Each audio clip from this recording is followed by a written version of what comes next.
Thank you, everyone. In accordance with Article 5, Section 4 of the Oregon Constitution, the Senate and the House of Representatives of the 82nd Legislative Assembly, meeting in joint session, will come to order. The Secretary to the Senate will call the roll of the Senate.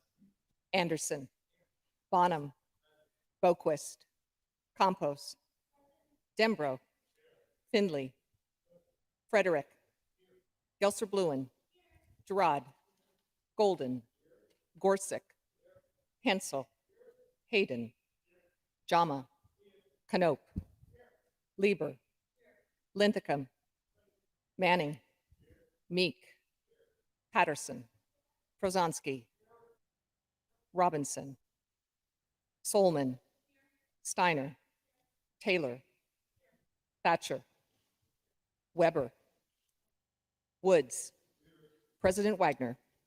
Present. A quorum of the Senate is present. At this time, the Chief Clerk of the House will call the roll of the House of Representatives. Anderson, Bossart Davis, Bowman, Reese Iverson, Bynum, Kate, Chaichi, Conrad, Kramer, Dexter, Deal, Elmer, Evans, Fahey, Gamba, Gomberg, Goodwin, Graber, Hartman, Helfrich, Helm, Heeb, Olvey excused, Hudson, Javadi, Krupp, Bobby Levy, Emerson Levy, Lewis, Lively, Mannix, Marsh, McIntyre, McLean, Morgan, Nathanson, Nelson, Neron, Daniel Wen, Hoa Wen, Nose, Osborne, Owens, Highfam, Confam, Reschke, Reynolds, Ruiz, Sanchez, Scharf, Brocksmith, Greg Smith, excused, Sosa, Stout, Tran, Valderrama, Wallen, excused, Walters, Wright, Speaker Rayfield. Mr. President, a quorum of the House is present. Present. On behalf of the 82nd Legislative Assembly, I welcome you to the inauguration of Oregon's 39th Governor, the Honorable Tina Kotek. If members could please stand, we will welcome, the Sergeant of Arms will welcome members of Oregon's judiciary.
If members could please remain standing, we will recognize some distinguished individuals with us today.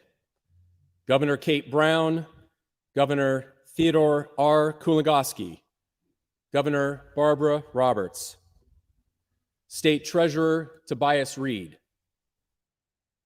State Attorney General Ellen Rosenblum, U.S. Senator Jeff Merkley, tribal leaders Doug Barrett, Cheryl A. Kennedy, Kathleen George, Bonnie Peterson, Kat Brigham, Corrine Sams, Jonathan W. Smith Sr., Delvis Heath, Brenda Mead, John Ivy, Carla Keene, Michael Rondo, Gail Hatcher, Lolani Wilson.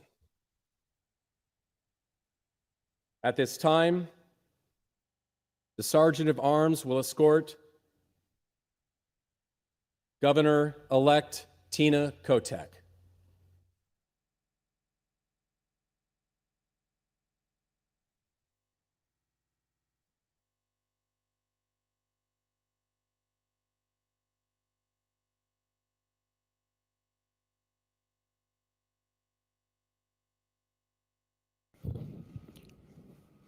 Mr. President, the Governor-elect of the state of Oregon, Tina Kotek.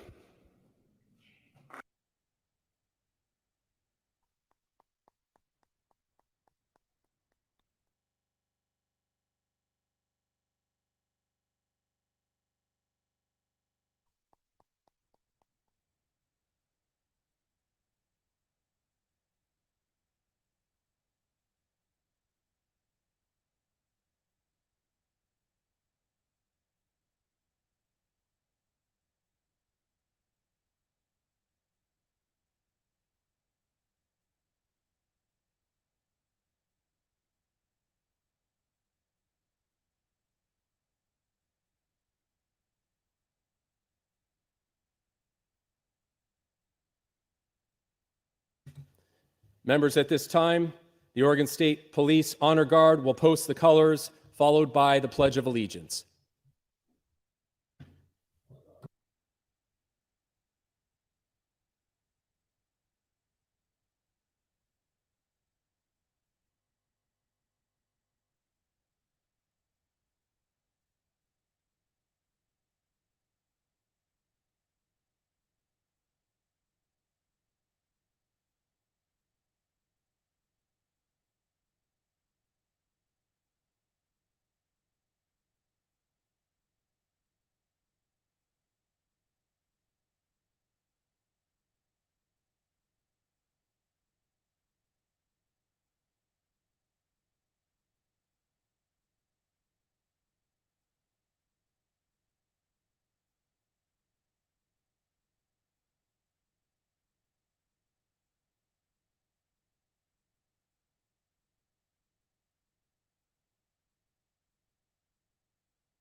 I pledge allegiance to the flag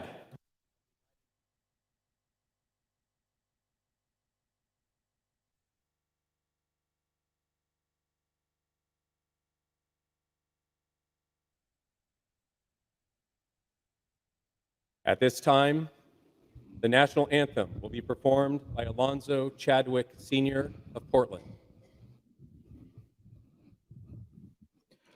Oh, say, can you see by the dawn's early light what so proudly we've hailed at the twilight's last streaming, whose broad stripes and bright stars through the perilous fight for the ramparts we watched were so gallantly streaming, and the rocket's red glare, the bombs bursting in air, gave truth to the night that our flag was still there. Oh, say, does that star-spangled banner yet wave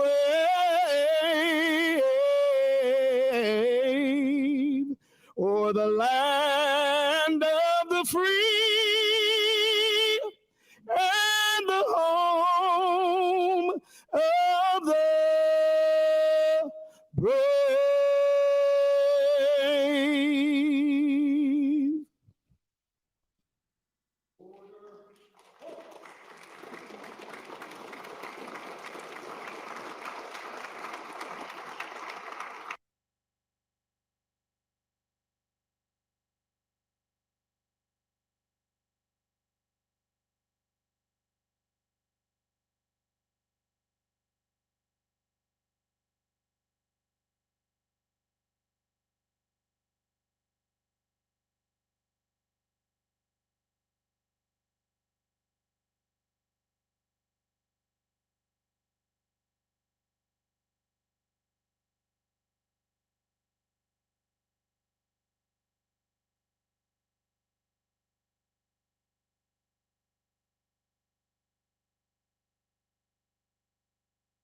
Please remain standing. The invocation will be presented by Senior Rabbi Michael Z. Kahana, Congregation Beth Israel of Portland.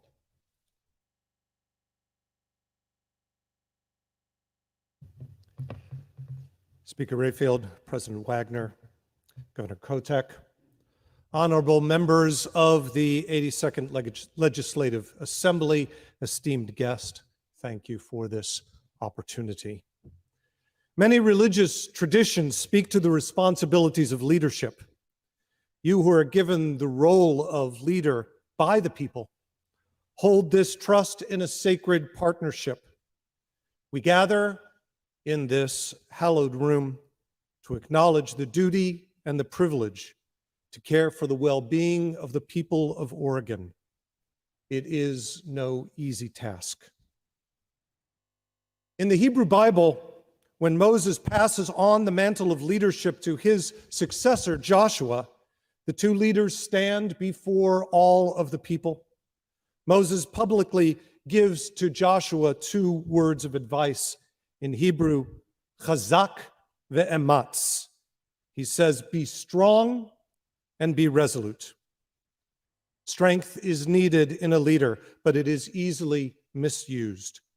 Less important is strength against an opponent. What is mostly needed is strength of character. It is easy to be distracted, to let personal concerns and grievances detract from the needs of the people. So it is with the words of Moses that I offer this prayer for you.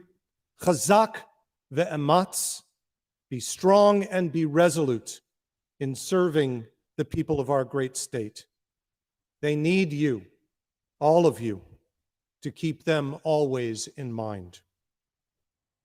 Moses' words are echoed in the Jewish tradition when we finish reading a book of Torah, as we did last Sabbath, and move on to a new book in this coming Sabbath. And when we close the Holy Scroll, we say to everyone assembled, Chazak, Chazak, v'nit chazek. Be strong, let us strengthen each other. Strength only comes about through unity. We are only strong, we are only resolute when we are together. Like Moses and Joshua, we stand today before all of the people and acknowledge that the responsibility is to them. They need resolute unity. And so in this sacred assembly, I offer this prayer. O God, God whom we know by many names and in many forms, we call upon ancient wisdom in this hour as we experience the peaceful transition of power. We pray for all those given the sacred trust of the people. Together we pray for the success of our new governor and all of those taking leadership roles. May they be strong and may they be resolute in keeping the needs of the people foremost. We pray that those given this responsibility can strengthen one another, that we can work together in unity of purpose to help those in need. There is much suffering in our world and in our state, and the path forward is not always clear. The task can at times seem to be too great, but with divine inspiration, we can be strong, and we can be resolute, and we can find unity. May your presence, O God, give guidance and purpose in the great task ahead, and may all the people say, Amen.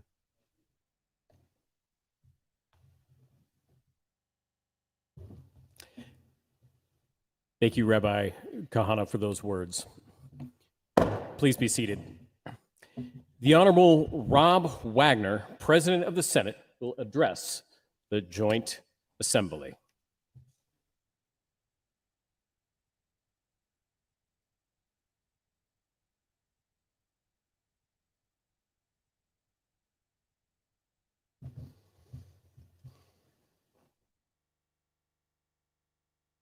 To the Governor,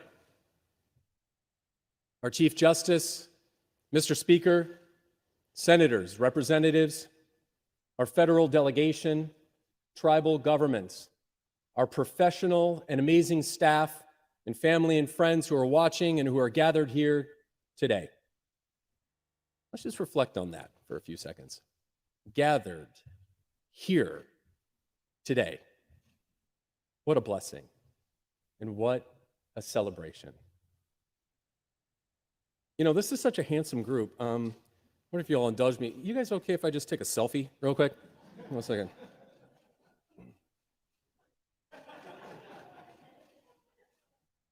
Okay, smile. Awesome. Don't worry, I'll text that to all of you. I have 4 Gen Z children who will for sure mock me if I try to curate my own selfies and they don't meet their standards. And I still have no idea about TikTok. We've gone through so many challenges during the pandemic, but here we are. At this moment, gathered here together, the 82nd Legislative Assembly in service to the people of Oregon. Let's take stock of who is here on this floor today. First, in the Senate, we have borrowed some amazing talent the past couple of years from the House chamber. And for the rest of you House members, feel free to come on over. The water is warm. Sorry, Mr. Speaker. But still, 8 of our 30 senators haven't been to an in-person joint session. In the House, 40 of your 60 are brand new or haven't been in present form in a joint session before. From the outside, folks might say this presents a challenge. I say it's an amazing opportunity. We get to hit refresh and question how we have always done things. Just because it's the way it has always been done doesn't mean it is the way that it has to be done. And who are we? Who is here? As I've learned your stories and how you find your way to legislative service, it is absolutely incredible. Just let me give you one example. My state representative and my good friend Daniel Nguyen, part of an historic movement in the history of this country for Vietnamese representation. And we celebrate diversity in all ways: age, experience, race, gender, personal background, and professional life. We have returning veteran legislators, and we have a whole new cadre ready to offer their ideas, their knowledge, and their perspectives on a vast range of policy and budget challenges. We have leaders from across Oregon ready to make progress, from Aloha to Athena to Ashland, from Kaiser to King City to Klamath Falls, from Tillamook to Troutdale to the Dalles, focusing on our common purpose to be of service to Oregonians. In the last 2 sessions, the Oregon Legislative Assembly, in partnership with our governor, has a proud legacy of accomplishment. But we were removed from a cornerstone of the rich legislative experience. An experience that depends upon civility, building relationships that span our demographic and geographic and political differences, and that spark of spontaneous connection that really only happens here in this sacred Capitol building. I have revered this institution for half of my life. As an intern, a staffer, an advocate, a senator, and now with the honor of being a presiding officer. I'm thrilled to have had the chance to work more closely with each of you in our democratic process. And as Senate President, I have a responsibility to honor our traditions, but also an obligation to work with each of you to break new ground and try new approaches so that we can together make Oregon better and stronger. In just over 1 week, the Senate, the House, and the governor will jump into the work of the 2023 regular session. And on day one, the voters have asked us to tackle some thorny issues impacting their lives and the lives of their neighbors. Today, we will hear from Governor Kotek and Speaker Rayfield that affordable housing and homelessness is a top issue, and the Senate will answer the call to continue our progress to solve Oregon's housing and homelessness crisis in partnership with our local communities. We will continue to build a behavioral health system that works for Oregon and provides real treatment options to our fellow Oregonians who are falling through too many cracks. And that includes helping Oregonians find and build careers in behavioral treatment services. The climate crisis is here. Year after year of droughts and wildfires, we need to keep stepping up our ability to find solutions, building on recent investments in water infrastructure and drought relief and wildfire prevention. We will not turn our backs on our rural communities. And whether your family can trace your lineage to time immemorial, or to a wagon train, or you came here with your parents or as an adult, Oregon is an amazing place that attracts people from all over the country and all over the world. It is our collective job to make sure Oregon remains vibrant as we build opportunities for success for the next generation, and not just importing talent, although we are welcome. Doing our part in building and supporting careers right here. It's building success for our students of all ages to access career training and post-secondary education to achieve launch velocity out of poverty. And we will be aggressive in pursuing federal funds to support our own investments in transportation and green energy and solidify our strong commitment to Oregon's innovative manufacturing and semiconductor industry.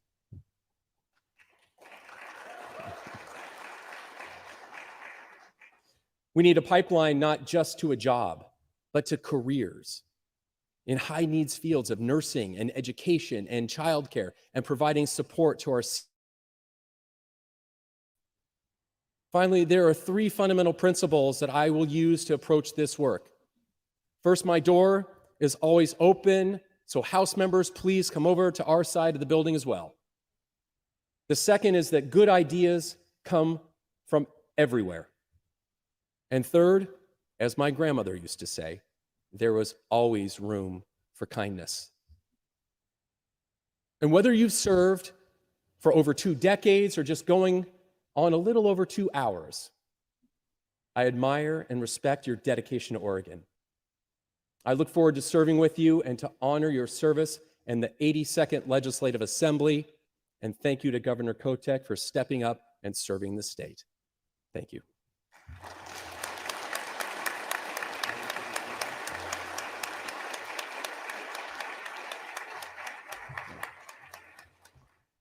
It is my honor at this time to introduce the Honorable Dan Rayfield, Speaker of the Oregon House of Representatives, who will address the Joint Assembly.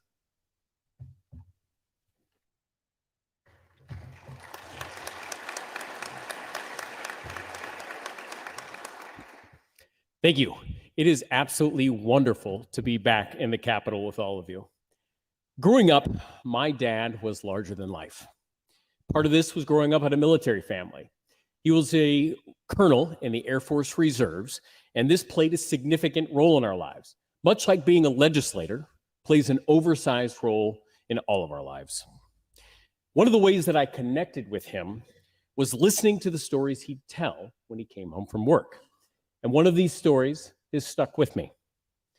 It's this story that keeps popping into my head as I've been thinking about the importance of our collective leadership entering this session. As with every weekend my father was on duty, he came home dressed in his uniform. He was standing in our kitchen, decompressing during that awkward period between changing your clothes and eating dinner. And in a matter-of-fact tone, he told us about an accident that had happened earlier that day. He described how during a mid-air refueling exercise, a pilot had cut the refueling line with the rotors of his helicopter. The rotors of the helicopter were damaged, and the pilot had to set the helicopter down immediately. As my father finished recounting the story, I was surprised to learn that the focus of the story was not the pilot. It was the wing commander. My father, he told me, was that the wing commander's career would be negatively impacted by this incident. So I was confused because in my mind, the wing commander had done absolutely nothing wrong. It was the pilot that had made the mistake. My father's response was that as leaders, we are responsible for everything that happens on our watch. Now, this story has been on my mind lately because in a way, we are all like that wing commander. All of us are united as a part of a team that is collectively responsible to solve our community's greatest challenges and seizing on the unprecedented opportunities facing our state right now. So many Oregonians are relying upon us to find solutions to stop their skyrocketing rent, their inability to get behavioral health care, feeling a sense of insecurity in their own neighborhood. The weight of that responsibility can be scary. And I find it intimidating to acknowledge my own responsibility in this role. It would be much easier for me, for all of us, to retreat and minimize our responsibility as being a part of a bigger system. And on any given day, we don't always know how we're going to deliver the results Oregonians so urgently need. But I will continuously challenge myself, all of us, not to retreat to the bunker of problems being too big, too complex, and pick up that weight. As individuals, we will not be able to lift it. But together, on this our watch, we can. One of the challenges we must face up to is the strength of democracy itself. Democracy is how we come together as a community to address our problems and find common cause with each other. But trust in government as one of its low points in American history. And we have to address this at a time when politicians, myself included, are about as popular as a root canal. We alone cannot fix the polarization and the trust issues in America, but we can accept responsibility for our actions in these walls and make Oregon an example of how things can be done. And part of that responsibility is owning my own mistakes. I've said things in this building that I shouldn't have, things that have contributed to our overly polarized culture. And rightfully, I've had to reflect on the impact of those words. So I ask all of us to consider, what is our responsibility as leaders of this entire state to build community, instead of succumbing to the pressures of a political system that incentivizes demonizing each other? We can be a part of the problem, or we can be a part of the solution. Because the truth is, regardless of affiliation, Democrat, Republican, Independent, Libertarian, Oregonians want us to help build more housing. They want to be safe in their communities. They want a better education system, and they want better support to people struggling with mental health and addiction crises. It's why I'm calling on us to deliver on a package of housing investments during the first 60 days of this session. Oregonians have called out for fast, decisive action to fix this crisis, and we have to deliver. Taking decisive action on this and other issues Oregonians care about most It's how we strengthen democracy. It's how we begin to change the public perception of the work that we do here in this building. All too often, we look back at a session and we focus on the problems that we faced. When we look back on this session, I want it to be remembered as the session that we seized unprecedented opportunities and helped government deliver on its promises. And I believe we have genuine opportunities. We have an opportunity to improve housing supply, provide supports to those that are houseless, create pathways to home ownership, ensure historic investments that we have made in housing, behavioral health, addiction services are making an impact on the ground. We have an opportunity to draw down millions of federal dollars for the semiconductor industry that will put people into working family jobs 10, 20, 30 years from now and lift future generations of Oregonians out of poverty. We have an opportunity to support investments in water that both improve ecology and support our agricultural industry that makes up more than 12% of our state's gross product. And there are many more opportunities this session. Now, I do not want to suggest that every moment of this session is going to be unicorns jumping over rainbows. We're going to have differences. We're going to have challenging conversations. And you know what? That's okay. In fact, we should expect them. We should encourage them, because when done respectfully, it is the hallmark of an effective democracy.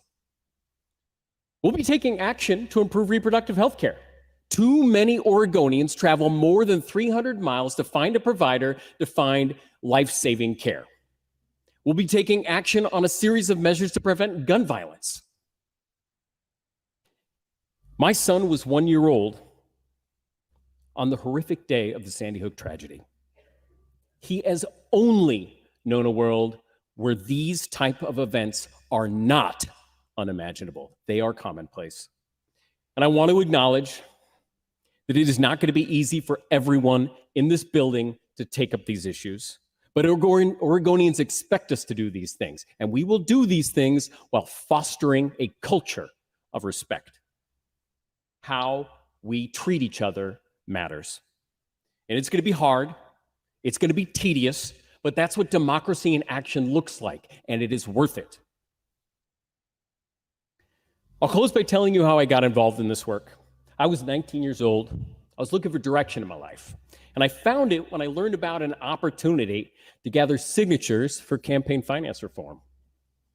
And on my days off from community college and working at the mall, I stood outside a grocery store. And anyone who's done this work, they know how tedious and they know how tiring it is. But I was excited about the work because I believed, and I still believe, that getting money out of politics is foundational for our democracy. And I expect each and every one of you have had an experience like this. There was some issue, some candidate, some event that sparked something inside of you to say, I want to do this work. And it was a powerful enough motivator that you made this commitment to serve, knowing the sacrifices it will mean for you and your family. And I do not take those sacrifices lightly. My son Adam is now 11. And while I will never complain about my opportunity to sit here and do this work on behalf of Oregonians, I know that he and my wife Amanda would like to see me a bit more. It's why I'm so focused on how we treat each other and that we assume good intent in each other's actions. I will do everything in my power to earn and maintain your trust in me as a leader. Because while we did not individually cause the problems facing Oregon today, we have a collective responsibility on our watch to fix them. In that spirit, let's get to work.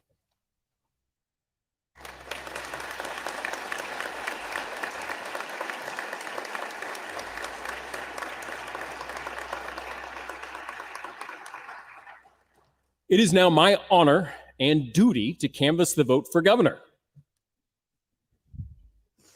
As provided under Article 5, Section 4 of the Oregon Constitution, I, Dan Rayfield, Speaker of the Oregon House of Representatives, have hereby examined the voting returns from the last general election for the office of governor of the state of Oregon and find that the Honorable Tina Kotek has received the highest number of votes cast for the office and has been duly elected governor.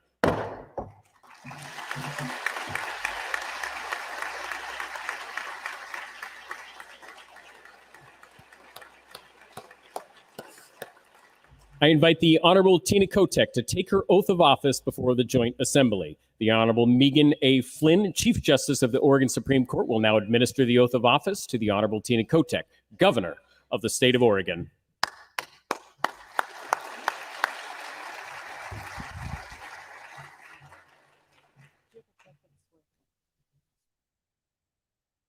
Raise your right hand. I, Tina Kotek, I, Tina Kotek, do solemnly swear do solemnly swear that I will support the Constitution that I will support the Constitution of the United States of the United States and the Constitution and the Constitution of the State of Oregon, of the State of Oregon, and that I will faithfully and that I will faithfully discharge the duties of governor discharge the duties of governor according to the best of my ability. according to the best of my ability.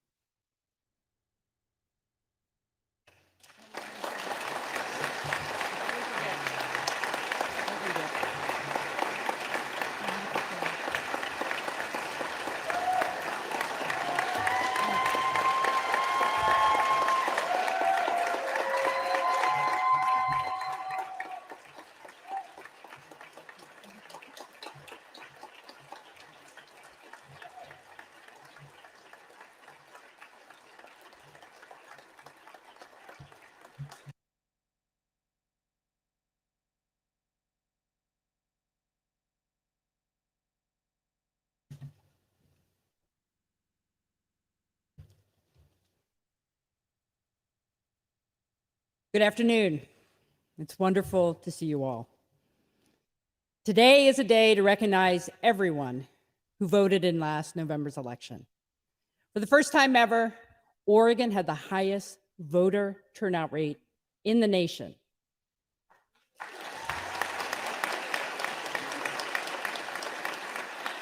That is a credit to the strength of our democracy and a credit to Oregonians, no matter who you voted for. I would also like to thank my predecessor, Governor Brown.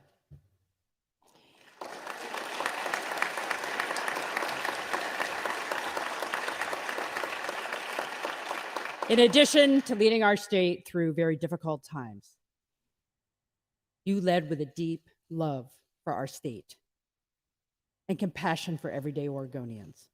Thank you for your public service, Governor Brown.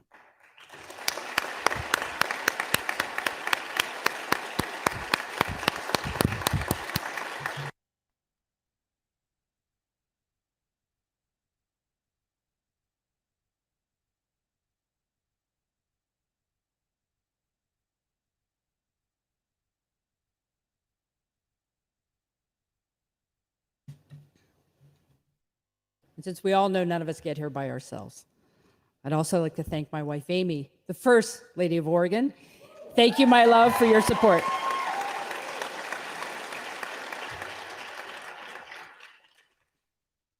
I am honored and so deeply humbled by this opportunity to serve Oregon. For me, this job will mean waking up every day with a mission. My mission, simply put, is to deliver results for Oregonians, to take on our biggest challenges and make things better. You know, it's a simple idea, making things better, but as we all know, a difficult thing to achieve. So today, in my first remarks as Oregon's governor, I want to talk about this possibility, the possibility to be a force for positive change. My sense of what this possibility means has evolved over the course of my life, and I imagine many of you can relate to that. My grandparents were immigrants. My parents were proud first-generation Americans who believed in hard work and being engaged in their community. My mom, her name was Florence, volunteered at the library in my elementary school. After he retired, my dad, Jerry, volunteered on the local school board, not the school board, the zoning board. They did what they could to make things better for our family and for our community. When I was in my 20s, I fought for domestic partnership benefits for faculty and students at the University of Washington. That was a positive change for couples who had been denied for too long the dignity and respect everyone deserves. And when I moved back to Oregon, I found my calling as an advocate for others. I gratefully accepted a job at Oregon Food Bank, inspired by its mission to end hunger. That calling eventually brought me into public service, like many of you in this chamber today. I was honored to spend much of the last decade leading this chamber as Speaker of the House. So I know that there will be many difficult decisions ahead of you, many competing priorities and complex issues demanding your attention. Before you take up that work, I ask you to step back and consider our shared mission as public servants, making things better for Oregonians. I recognize that this idea of a shared mission might be a tough sell at a time when our politics feel so divisive. But today, this convening of Oregon's 82nd Legislative Assembly marks a meaningful transition.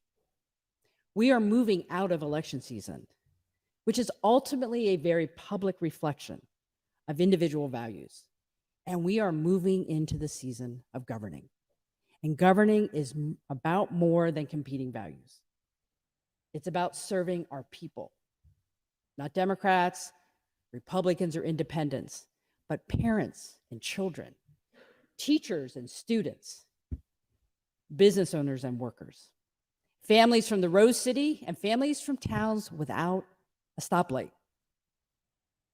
Governing is about serving Oregonians, all Oregonians. And I have heard from people loud and clear, the status quo is not working. And for many Oregonians, it has never worked. I believe that for most of us, this is not a partisan issue, or frankly, a criticism of any one leader. This concern transcends party lines and county lines and cultural divides. Oregonians in every single corner of our state are demanding better. They want to see the idea of Oregon, land of majestic mountains, land of promise, match up with the realities in their everyday lives. And so do I. It is my pledge to all Oregonians, including the leaders in this chamber, that I will work every day to turn things around, to be a partner with you in solving problems big and small. We won't be perfect, but we will improve every year, so Oregonians can proudly say their state government was there for them. So here's how we're going to do that. First, for me personally, that means strengthening connections with Oregonians from every part of the state so that we can deliver results on issues of shared concern: affordable housing and homelessness, behavioral health and addiction care, and education. For the executive branch overall, that means focusing on the basics. I will set clear expectations for the agency leaders and then follow through to make sure we are building systems to do our fundamental job, serving Oregonians better than ever. And finally, for all Oregonians, we must all come together to be part of the solution. I invite everyone listening today to help build the Oregon you want to live in. So let me expand on these commitments. First, my personal promise to strengthen connections across the state. We can only deliver results on our complex problems by listening, digging into the details, and forming solutions together, and by advocating for better results at every level of government. That's why I pledged to visit every county in Oregon within my first year of office. Governor Vicatia made a similar commitment in 1979. Here's what he said in his inaugural address. Quote, "I have and will continue to listen, and not just only to those people who have the means and the urgency to press their case in Salem. I will go to our people to listen. I will go to every county of this state. I will be in your own communities, not talking to you, but meeting with you. I will listen to you, the elected representatives of our people, and to the many dedicated workers in our government who truly want to serve people. I will listen to all." Unquote. It may surprise some of you that Governor Tia, the last Republican to serve in this role, has been a source of inspiration as I prepare to take on this great responsibility. He too was a former legislator with deep knowledge of our state budget, and we are both firsts. He governor of Arab descent in the United States, and me, the first openly lesbian governor in the United States, along with the new governor of Massachusetts. I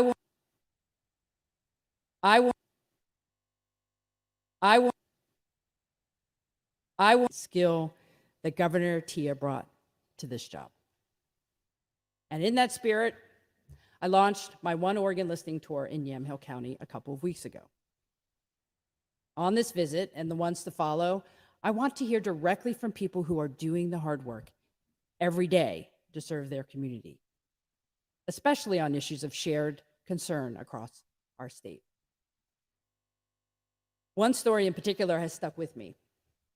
During our roundtable on housing and homelessness, we heard from a woman named Rachel, who works at a nonprofit serving survivors of domestic and sexual violence.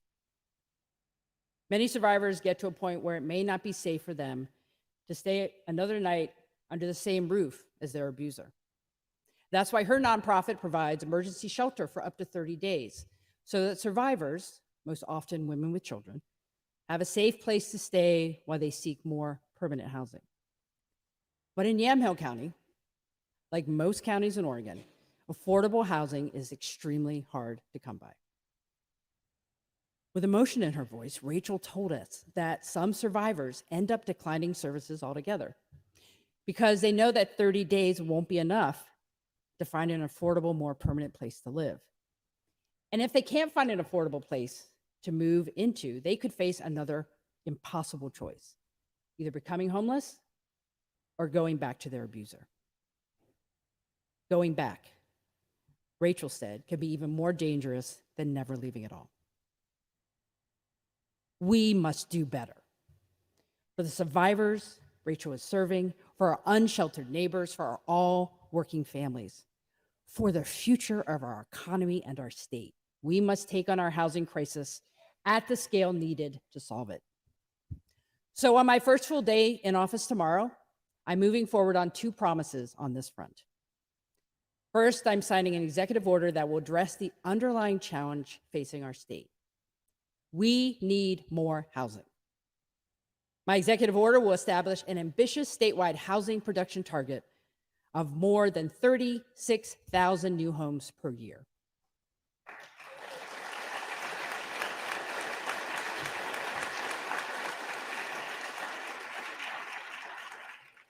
And people, that's an 80% increase over recent construction trends. Building more housing is key to creating healthier and safer communities and supporting economic growth. I look forward to bringing comprehensive recommendations to this body as soon as possible. Second, I am declaring a homelessness state of emergency.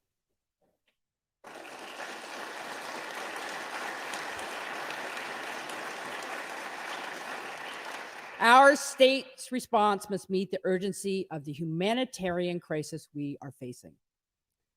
A lot of good work is already underway in communities across our state, and thank you for that. Still, we need everyone to keep bringing forward solutions. And to that end, I am proposing an urgent $130 million investment that will help at least another 1,200 Oregonians who are experiencing unsheltered homelessness move off the streets within a year.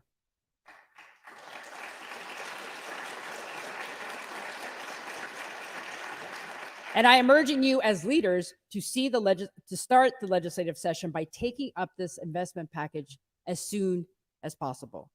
And believe me, this is only the first step. I look forward to building on this emergency investment with a comprehensive housing and homelessness package by the end of this session. Together, we can act with the urgency people across our state are demanding. Bold ideas, concrete solutions, disciplined follow through. That's how we can deliver results. The second big thing I'm committed to so we can turn things around is increased accountability in state government. This week, I am delivering a new set of expectations to the leaders of every state agency. We need to focus on the basics. And as we do that, I want to acknowledge the incredible strain that the pandemic has put on our state government. Our systems have been stress tested under extreme pressure and showed us where we can and must do better. I'm directing agency leadership with my support to prioritize customer service. That means being more efficient, more effective, and creating systems that will empower the state's 42,000 public servants to deliver for Oregonians. So many state employees are working incredibly hard to do their jobs, but struggle because of unnecessary bureaucratic barriers or outdated systems that do not meet the challenges of the day. So whether you're going to the DMV, applying for a permit, or starting a new business, our job is to make things work as efficiently as possible. And when your community or your family is facing a crisis, our job is to provide the tools that you need, not barriers that make things harder.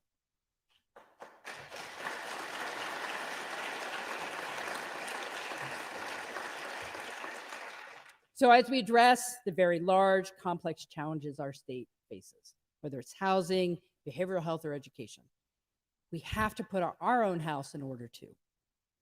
My administration will work hard every day to ensure that you have improved access to services when you need them. And finally, the last commitment, and the big ask of all of you. Today, I ask all my fellow Oregonians to believe in our state and its future. We need you. The transformation, true transformation, will require each and every one of us to be engaged. And I hope you will hear my call for each of us to act as a force for positive change. We need you to be a part of the solutions that will make a difference in your life and in your community. As you know, this upcoming weekend is a weekend of service to commemorate the life and legacy of Dr. Martin Luther King Jr. This Saturday, my team and I are joining a community cleanup. We're excited to be out there, not just to pick up trash, but to be in community with each other, to stand shoulder to shoulder with neighbors doing the work and solving problems on the ground. So whether it's joining a neighborhood cleanup, volunteering at your daughter's elementary school, serving on a local planning board, taking a shift at your local food pantry, or staying up late for a few more constituent emails. That's making things better.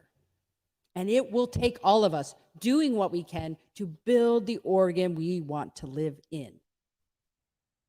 So I'd like to leave you with an idea of what this vision can add up to, with all of us working together to make things better. Imagine an Oregon where no one has to live in a tent on a sidewalk, where Oregonians seeking help for a mental health concern or a substance use issue can find and afford the support they need. Imagine an Oregon where every child has a safe place to receive a high-quality public education, and every working family has access to affordable childcare. And imagine an Oregon where everyone has financial stability and pathways to greater opportunity, where all Oregonians feel safe in their homes and communities.